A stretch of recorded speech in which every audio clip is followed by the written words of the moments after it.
So, according to the report, the government of Nigeria prepares to evacuate its citizens from South Africa next week following waves of xenophobic violence. Finally,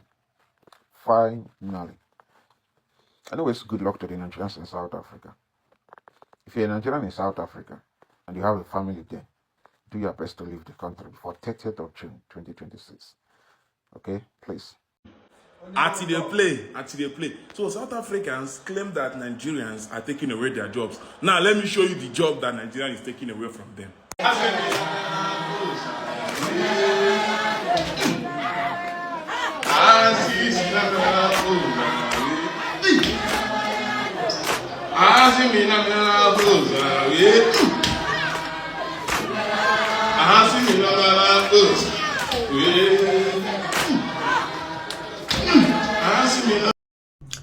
Hello guys, how are you all doing? I hope your day is going well.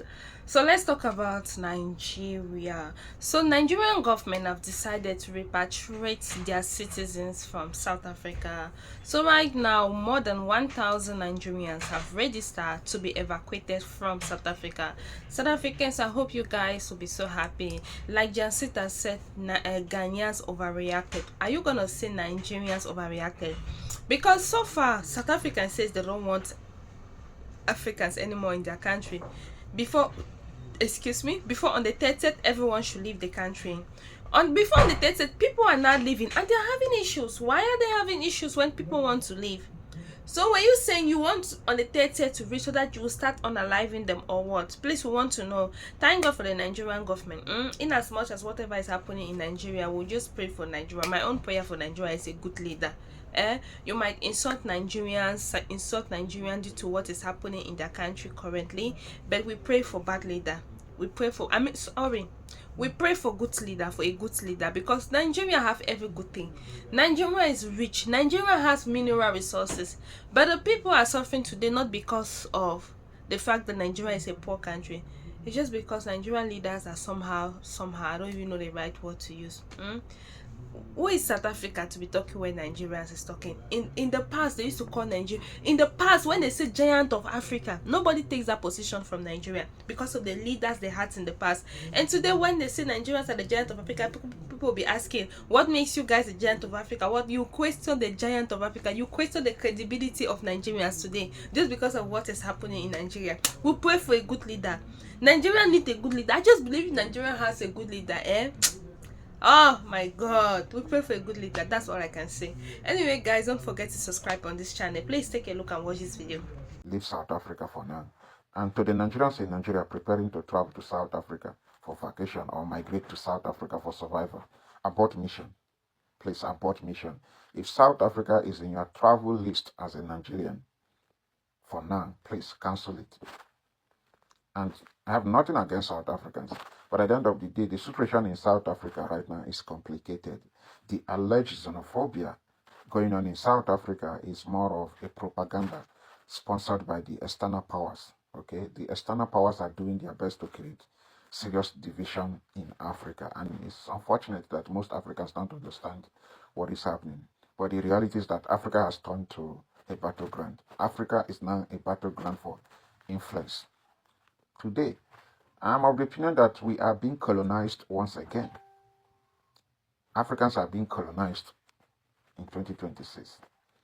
So the so-called xenophobic violence in South Africa is more of a propaganda sponsored by the government of Israel and the government of United States.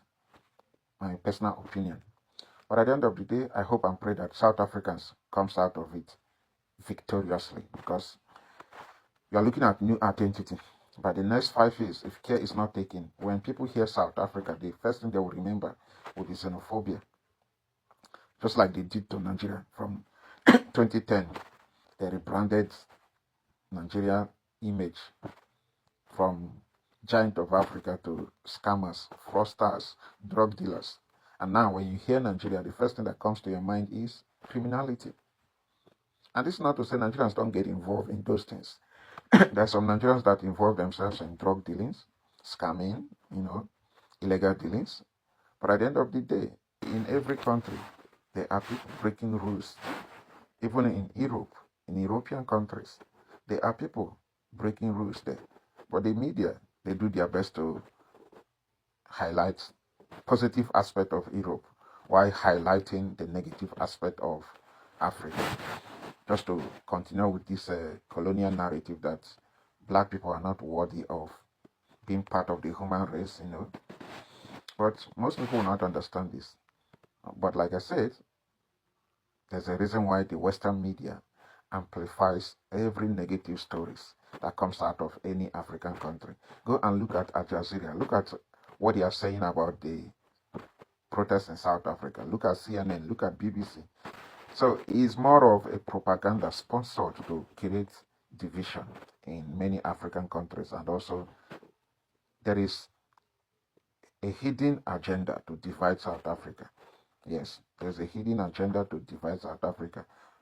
So watch out. Anyways, thank you for watching us. Stay blessed. June 5th, 2026, let's talk about this update, and this has to do with the federal government of Nigeria as they've started the screening for a voluntary repatriation program.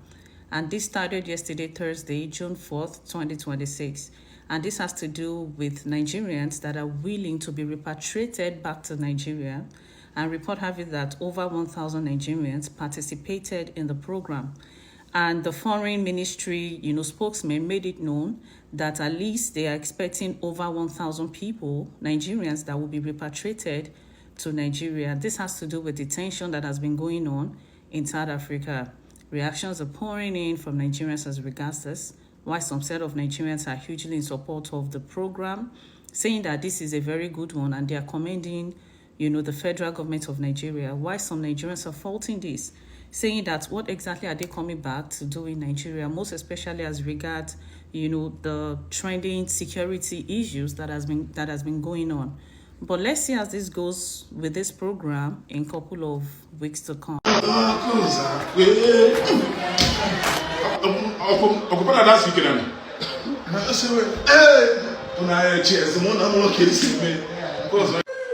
So you all have seen that this is what we are taking away from South Africans. When I go learn, let's finish first. I am coming back for you people. This is just a tip of an ice. At the beginning, I go get on our time. I saw Ghanaians cooking you people.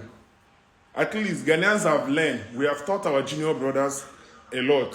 So that they cook on waiting no good. But Nigerians will get your time. We have something more important at hand now.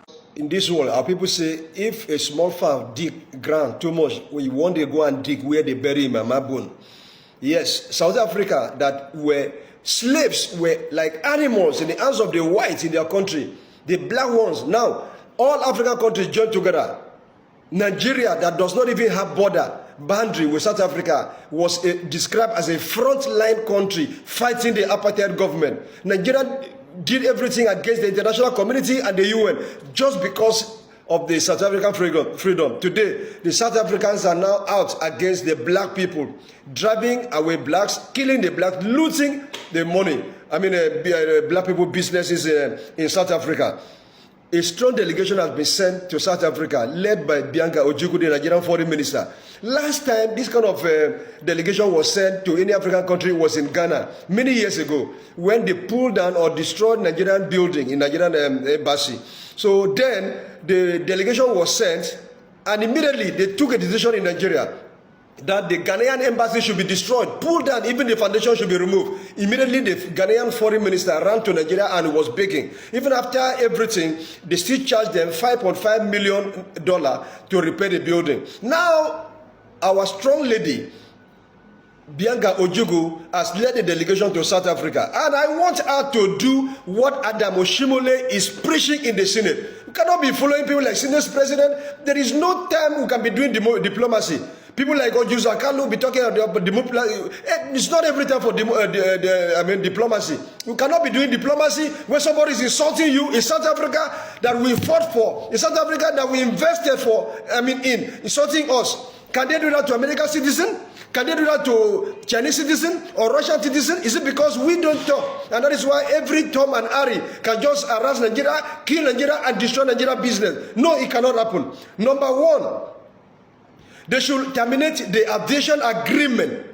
Because now, before any South African flight take off to any foreign country passes through Nigeria, that agreement must be terminated. Let them begin to move their own to their own country. That nonsense cannot continue. Number two, they should retrieve all the licenses of South African companies operating in Nigeria, mostly the DSTV, the MTN, and so on and so forth. All of them. We have billionaires in Nigeria, people like Dangote, people like Odetola, people like Rabi, who can buy off those companies, so that Nigerians who are coming from South Africa will come and work in those companies. We cannot allow such to happen. It's Operation Fire for Fire. If you hit me, I hit you. That is why God will bless Adam Oshimole. We need people like that in Nigerian Senate. We need comrades, not diplomats, not people that will be going there and be looking for their own selfish interest. We are looking for the people that can die for the interest of Nigeria. People like us supposed to be in that Senate, not people like those who will be talking and say, no, let's continue to manage. Manage what? A small country is insulting you, you say you should manage. So please, Bianca Ojugu, as you are going to South Africa, make Nigeria proud.